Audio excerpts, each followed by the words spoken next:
नमस्कार, capital TV Uttar Pradesh देख रहे हैं आप। मैं हूं आपके साथ पूजा। बड़ी खबर स्वामी प्रसाद मौर्य से जुड़ी हुई है। स्वामी प्रसाद मौर्य जो इन दिनों यूपी की राजनीति में चर्चित चेहरा बने हुए हैं। कल ही उन्होंने बीजेपी से इस्तीफा दिया, उसके बाद लगातार ये कयास लगाए जा रहे हैं कि वो समाजवादी पार्टी ज्वाइन कर सकते हैं। हालांकि ऑफिशियल अनाउंसमेंट नहीं हुआ है, लेकिन अखिलेश यादव ने उनके साथ एक फोटो जरूर शेयर किया है। पर इसी बीच बड़ी खबर स्वामी प्रसाद मौर्य से जुड़ी हुई ये सामने आ रही है कि उनके खिलाफ अरेस्ट वारंट जारी किया गया है और 14 जनवरी को उनको सुल्तानपुर के कोर्ट में पेश होना है। उनके ऊपर धार्मिक भावनाओं को भड़काने का आरोप लगाया गया है।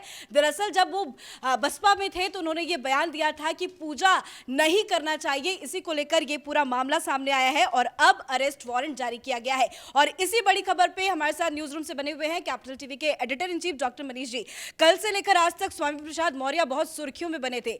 क्या ये रीजन है क्योंकि बीजेपी कभी नहीं चाहती कि वो उन नेताओं को अपने पार्टी के अंदर रखे जिनके ऊपर कुछ ऐसे मामले हो या टिकट कटने की बात को लेकर थे? अब अरेस्ट वारंट जारी, क्या लगता है? देखिए, ये जो मसला है इस पे जमकर राजनीति होगी कि भाई आपने भारतीय जनता पार्टी छोड़ा और आपके खिलाफ अरेस्ट वारंट निकल रहा है, लेकिन इस पे राजनीति तो उस पर टाला नहीं जा सकता।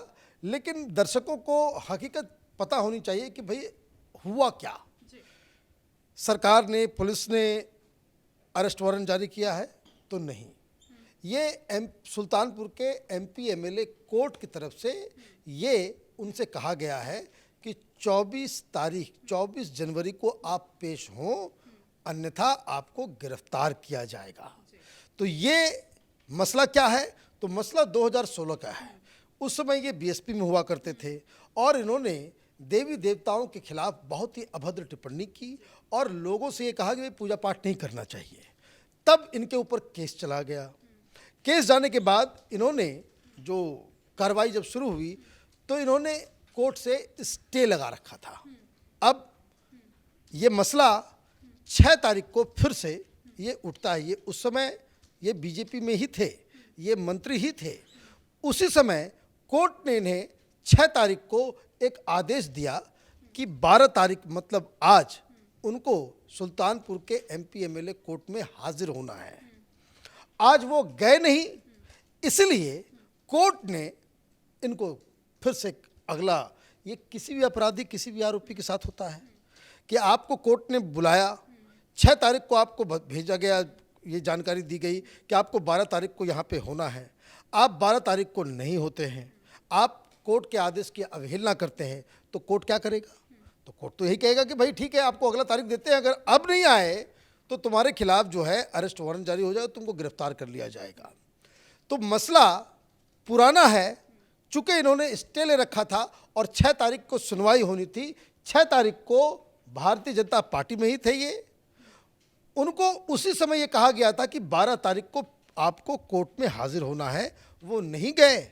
तो आज कोर्ट ने नॉर्मल नेचुरल तरीके से जो हर किसी के साथ होता है वो कर दिया गया। लेकिन जिस तरीके से ब्रेकिंग न्यूज़ आई और जिस समय आई, तो ये स्वामी प्रसाद मौर्य और समाजवादी पार्टी ये लोग कहेंगे कि देखो भारतीय जनता पार्टी छोड़ने के बाद जो है ये पुलिस पीछे लगा देते हैं, ये एजेंसी पीछे लगा दिया जाता है। वैसी कोई बात है नहीं, ये वहाँ चले भी जाएंगे। 24 तारीख को ये अगर उपस्थित होते हैं कोर्ट के सामने तो मामला ख़त्म हो जाएगा। कोई इसमें कोई बहुत बड़ी बात नहीं है, क्योंकि आपके खिलाफ ऑलरेडी पहले से इस तरह का केसेस चल रहे हैं, तो इसमें कोई बहुत बड़ी बात नहीं है। वैसे भी इन लोगों के खिलाफ यूपी है, पुराने नेता हैं, कोर्ट कचहरी केसेस, ये तो आम बात है। लेकिन फिर भी इतना पुराना मसला है, ये 2 बार स्टे लेने की क्या जरूरत पड़ी? कोर्ट में चले जाते, हाजिरी लगा देते, छवि तो अच्छी बनी रहती। ये छवि का किसको चिंता है? छवि अच्छी होती तो आप ये देखिए कि ये जब से भारतीय जनता पार्टी से बाहर निकले तो मौर्य समाज के ही जो केशव प्रसाद मौर्य हैं, डिप्टी चीफ मिनिस्टर, इन्होंने कहा कि भाई जल्दीबाजी में ये फैसला हो गया। लेकिन वो कह रहे हैं कि उनके पास वक्त नहीं था जब हम वक्त मांग रहे थे, अब मेरे पास वक्त नहीं उनसे बातचीत करने की। ये जो बड़ी बड़ी बातें, इस तरह के तमाम लीडर्स, बहुत सारे लोग बीजेपी में आ रहे हैं, कई सारे लोग समाजवादी पार्टी में जा रहे हैं, कुछ लोग कांग्रेस को भी छोड़ रहे हैं, वो समाजवादी पार्टी, ये चुनाव के पहले ये उथल पुथल ये होता है। हमने हर चुनाव में देखा है, बंगाल में भी यही हुआ। लेकिन जिस दंभ के साथ ये लोग ये कह रहे हैं कि बीजेपी को बहुत बड़ा नुकसान हो जाएगा, तो ये हो जाएगा, तो वो हो जाएगा, 2-3 चीज़ें समझने की है कि एक चीज़, अब वो ज़माना है नहीं कि आप फलां लीडर हैं, आप ये कास्ट लीडर हैं तो आपके पीछे पूरा कास्ट है। बहुत सारे लीडर, जो दारा सिंह चौहान एक जो है वो, उन्होंने इस्तीफा दिया है। भाई कितनी सीटों से तुम चुनाव जीते? तुमको तो अपनी कंस्टिट्यूंसी में उतनी ज़्यादा पकड़ नहीं है, आपको ज़रूरत पड़ जाती है जीतती हुई, या जिस पार्टी का माहौल है उसकी ज़रूरत पड़ जाती है आपको चुनाव जीतने के लिए। आप किस तरह के लीडर हो? आपके पास एक परमानेंट कंस्टिट्यूंसी नहीं है। तो ये बहुत सारी चीज़ें हैं। चुनाव का समय है, इसमें हर लीडर अपनी जो बड़ाई और अपनी हैसियत जो है बड़ा करके दिखाने की कोशिश करता है, लेकिन हर खेल का जो नतीजा जो है वो 10 तारीख को ही निकलेगा। अब आप देखेंगे कि भाई अगर आपके पास इतना ज़्यादा ही आपके पास शक्ति होती, इतना ज़्यादा ही आप पॉपुलर होते, इतना ज़्यादा ही आपके पास जो है पूरा का पूरा आपके पीछे जनता खड़ी होती, तो ये बीजेपी वाले बेवकूफ़ तो नहीं है कि भाई आपको न मीटिंग में बुलाते। अब स्वामी प्रसाद मौर्य के साथ क्या हुआ कि भाई इनको बाकायदा साइड कर दिया गया। क्यों कर दिया गया? कि भाई ठीक है, पुराने स्टाइल के लीडर है, इनका काम करने का तरीका अलग है, बहुत सारे सवाल हैं, बहुत सारे दाग हैं। योगी जी ने इनको साइड कर दिया।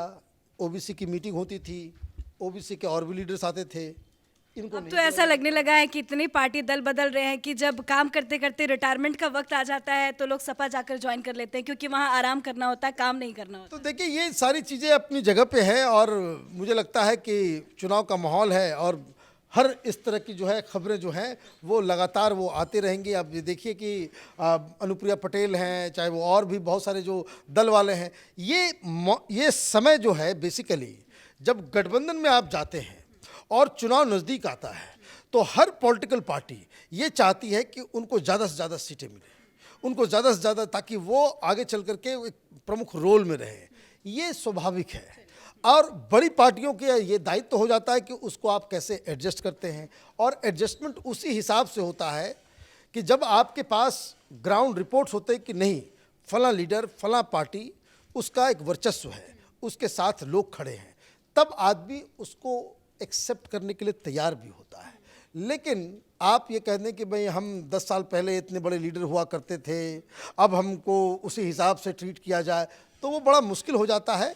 और ये मसला ऐसा है कि जैसे स्वामी प्रसाद मौर्य के खिलाफ जो ये जो मुद्दा है कि हिंदुओं के खिलाफ आपने बाकायदा बयानबाजी दी थी, देवी देवताओं का अपमान किया था, पूजा ना करने के लिए लोगों से आपने आह्वान किया था, तो ये इलेक्शन में अगर आप इसको राजनीतिक मुद्दा बनाया जा सकता है तो भारतीय जनता पार्टी इस पर पलटवार भी कर सकती है कि भाई हमको ऐसे लोग नहीं चाहिए थे, इसलिए हमने इसको साइड कर दिया। तो ये बहुत सारी चीज़ें हैं, लेकिन देखिए अभी राजनीति है तो चुनाव में सब होता ही रहता है। बहुत बहुत शुक्रिया बातचीत करने के लिए। तो स्वामी प्रसाद मौर्य, जब से सपा को लेकर उनके साथ बातचीत चल रही है, सपा ज्वाइन करने को लेकर, तब से ही चर्चा में बने हुए हैं, क्योंकि बीजेपी के एक बड़े लीडर रहे हैं। इसके पहले वो बीएसपी में थे और बीएसपी में रहते हुए उन्होंने दरअसल ये भड़काऊ बयान दिया था, जिसको लेकर आज अरेस्ट वारंट जारी किया गया है। अब उनको 14 जनवरी को सुल्तानपुर के एमएलए कोर्ट में पेश होना होगा। इस बड़ी खबर में फिलहाल इतना ही। कैमरा पर्सन भोला के साथ मैं पूजा, कैपिटल।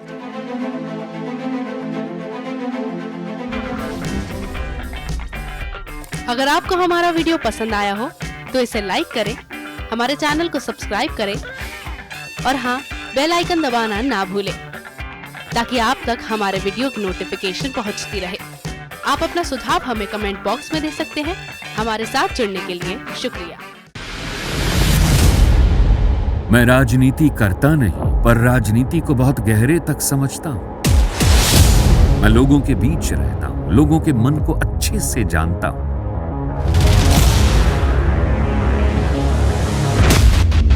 पब्लिक और पॉलिटिक्स की हर नब्ज को खूब पहचानता हूं।